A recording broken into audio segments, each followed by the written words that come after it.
Hello my dear learner, welcome to my YouTube channel. अस्सलाम वालेकुम। आज हम जो है ना वीडियो बना रहे हैं न्यूमेरिकल्स पर। Numericals physics chapter number 3 class 9 उससे लिए गए। चैप्टर का नेम है यहाँ पे डायनामिक्स। तो हम उससे रिलेटेड जो न्यूमेरिकल नंबर 3.1 करते हैं। पहला न्यूमेरिकल करते हैं और उससे पहले सुनिए कि न्यूमेरिकल के अंदर जो है ना कहा क्या गया। यहाँ पे कह रहा है कि a force of 20 Newton moves a body with an acceleration of 2 meter per second. तो यहाँ पे फाइंड क्या करना है, वर्ड इज इट्स मैस, या हमें मैस फाइंड करना है। तो फर्स्ट ऑफ ऑल हम जैसे जैसे इसको रीड आउट करेंगे, जो चीज़ें इसके अंदर आएंगी वो लिखते जाना, उसको कहते हैं डाटा। डाटा यहाँ पे राइट करते हैं। यहाँ पे दिया उसने force of 20 newton moves a body, force of 20 Newton. यहाँ पे फोर्स को ऐसे डिनोट करते हैं, यहाँ पे राइट करेंगे F is equal to 20 newton. F is equal to 20 newton. समझ आ रही? आगे इसके बाद सुनिए। अब इससे force of 20 newton moves a body with an acceleration of 2 metre per second. अब यहाँ पे राइट करना है, एक्सेलरेशन आ गया, उसने दे दिया 2 metre per second. What is its mass? So what is the mass of the body? So here we write m आगे question mark डाल देना, इसका मतलब है ये हमें फाइंड करना।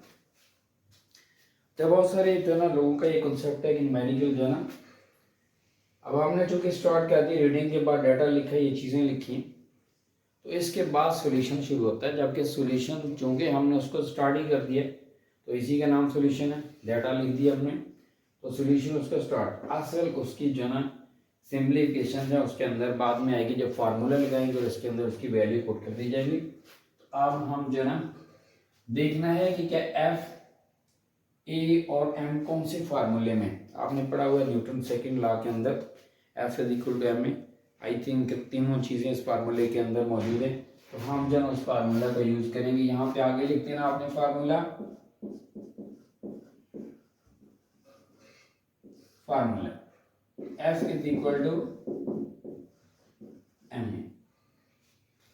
अच्छा, फार्मूला लिखने के बाद अगेन जो है ना आप इसको उसमें कर दीजिएगा। नो, अब आपने इसको फर्दर सिंप्लीफिकेशन स्टार्ट करनी फार्मूले के अंदर वैल्यू लगाने से। तो सो F यहाँ पे लिख दो, F is equal to M. अब वैल्यू पुट कर दें, क्या F की वैल्यू है?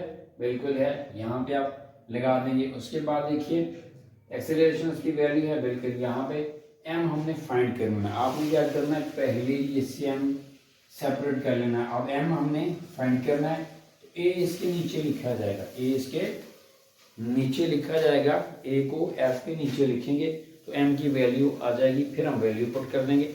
अब पहले इसको चेंज कर लें फार्मूले को।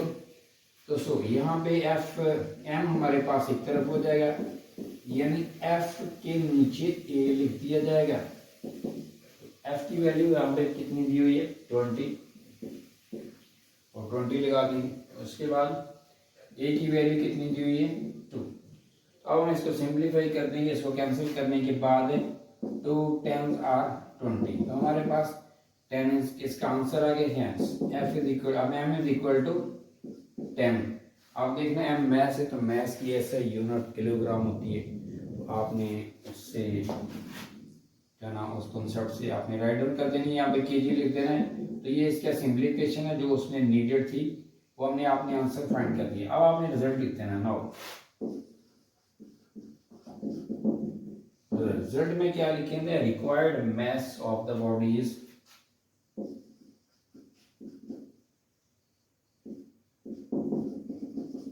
required mass of body is, that is 10 kg, that is 10 kg। अब हम देखते हैं आंसर इसका। तो सो आंसर है 10 kg। अब हम we will move towards the question numerical number 2, that is 3.2। यहाँ पे इसका डाटा राइट करेंगे। अब आपने यहाँ पे नीचे लाइन लगा देनी है, लाइन लगाने के बाद उसका डाटा राइट करेंगे। ये न्यूमेरिकल नंबर है 3.2, यहाँ पे आपने डाटा लिख देना है। अब अब डाटा के अंदर ये न्यूमेरिकल सुनिए कि इसमें क्या उसमें दिया हुआ है, गिवन क्या है, रिक्वायर्ड क्या है, इन फाइंड आउट क्या करना। Listen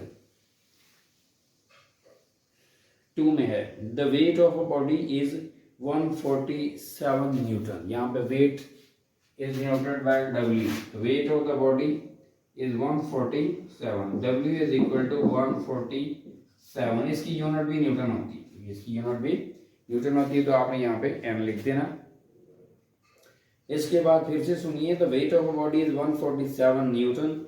what is the mass, what is the mass, यहाँ पे भी मैस फाइंड करना है। तो यहाँ पे मैस और पीछे भी मैस था, अब दोनों की उसमें जो ना फार्मूला डिफरेंट लगेगा, उसमें भी फार्मूला लगा था वो न्यूटन से था। अब यहाँ देखते हैं कहाँ से फार्मूला हम लेकर आते हैं।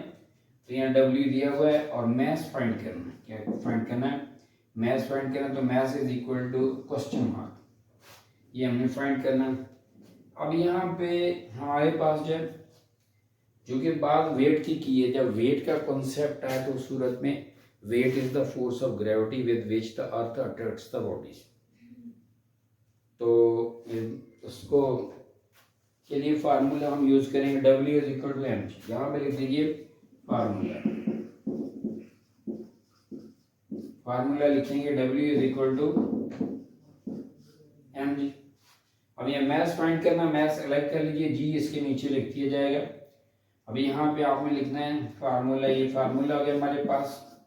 अब हम इसी से चूंकि मैस फाइंड कर रहे हैं तो W is equal to M is equal to W over G। यहाँ पे W की वैल्यू उसने दी हुई है 147, G की वैल्यू यहाँ पे होती है 10 मीटर पर सेकेंड। ये ग्रेविटेशनल एक्सेलरेशन है, तो नीचे इस पे 10 लिख देंगे, तो ये बन जाएगा 14.7। क्योंकि मैं ऐसे इसके साथ भी केजी लिख दिया जाएगा 9। अब रिजल्ट में आप लोग क्या लिखेंगे, the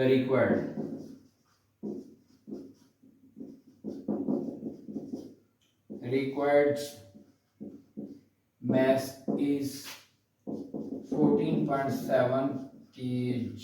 So this is was the second numerical. So now we will move towards the numerical number 3 from this chapter. Now listen what is that। अब सुनिए कि तीसरा numerical उसके अंदर क्या कहा गया, that is 13.3.3।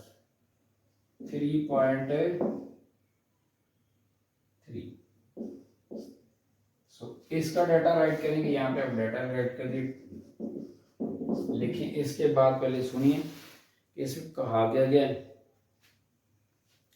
तीसरा न्यूमेरिकल है how much force is needed to prevent a body of mass 10 kg। How much force means F needed है, यहाँ रिक्वायर्ड है F हमने फाइंड करना, क्वेश्चन मार्क लगा दीजिए।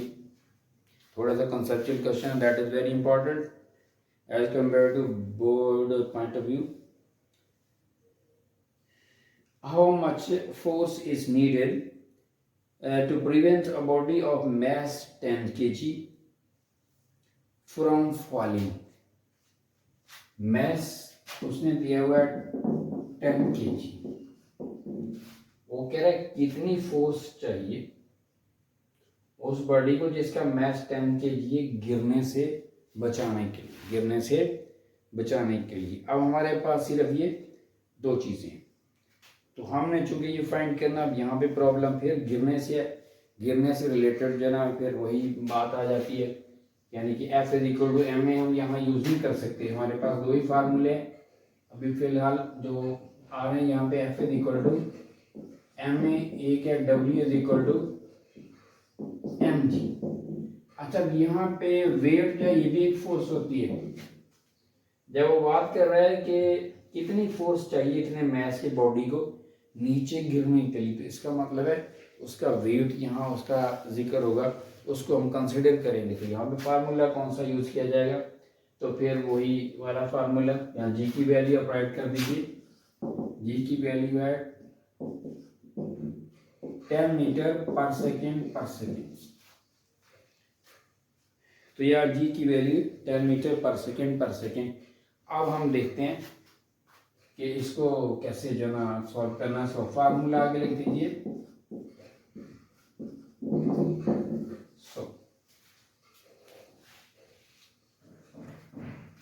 तो अगर आप चैनल पे न्यू हैं तो इसको सब्सक्राइब कीजिए, लाइक कीजिए और शेयर भी कीजिए।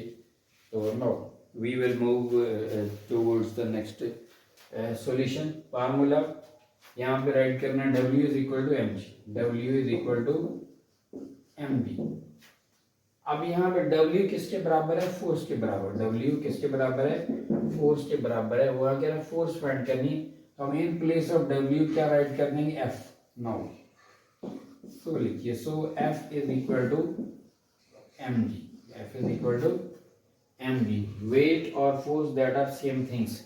तो सो ये वही फोर्स है जिससे हम उस बॉडी को गिरने से बचाएंगे। तो यहाँ पे मैथ कितना दिया हुआ है? 10, और उसकी वैल्यू पुट कर दीजिए 10 मल्टीप्लाई बाय 10। तो सो F is equal to 100।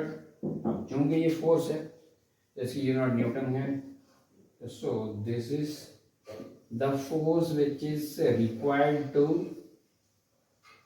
which is needed to prevent the body of mass 10 kg falling.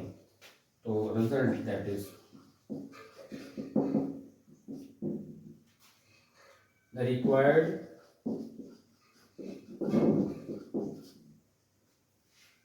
force,